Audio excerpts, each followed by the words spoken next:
Hai semua, nama saya Nurul. Hari ini saya nak review Galaxy Card Starter Deck Ultimate Celebration. So, macam sebelum ni, kita dah review Starter Deck yang basic dan kita dah review juga Starter Deck Elemental. Okey, untuk Starter Deck Ultimate Celebration ni, jom kita tengok. Ini adalah bahagian hadapan kita punya Ultimate Celebration dan macam biasa, ini adalah dekat bahagian belakang dia. So, jom kita unboxing. Dapat satu arena mat dan ini adalah kad kita. Jom kita review sama-sama kad dalam kotak ni dari bahagian belakang. So, dari bahagian belakang sekali, kita ada kad ABA, kad sokongan Megaboard, kad Ying, kad sokongan Ultraboard, Tok ABA, Deep, Mega Konco, kad Bobo Boy, Adudu dan Probe, Sumorai, Mas Mana, Pian, Gopal, Yaya, Fang,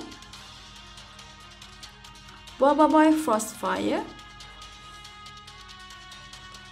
Boba Boy Glacier, Boba Boy Taufan, Boba Boy Halalinta, Boba Boy Ice, Boba Boy Gempa, kad Boba Boy,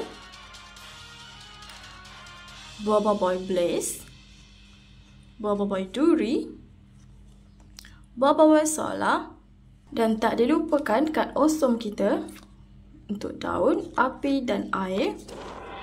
Dan kita dah sampai ke kad istimewa kita. Jom kita tengok satu-satu.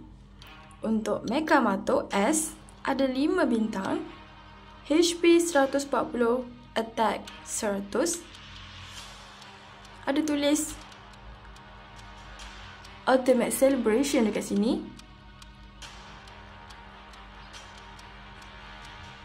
Seterusnya kita ada kad Papa Zola, Mama Zilla dan Pipi Zola S 5 bintang dengan attack dengan HP 200, attack 60. Kita ada kad sokongan Ultraboard,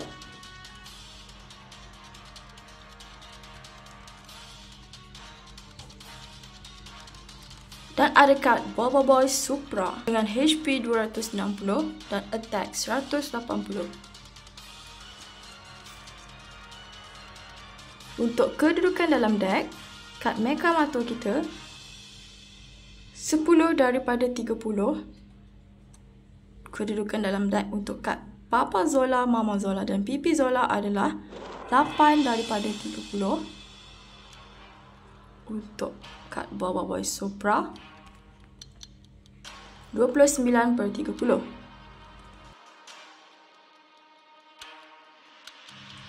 So, macam best tak review item kita hari ini?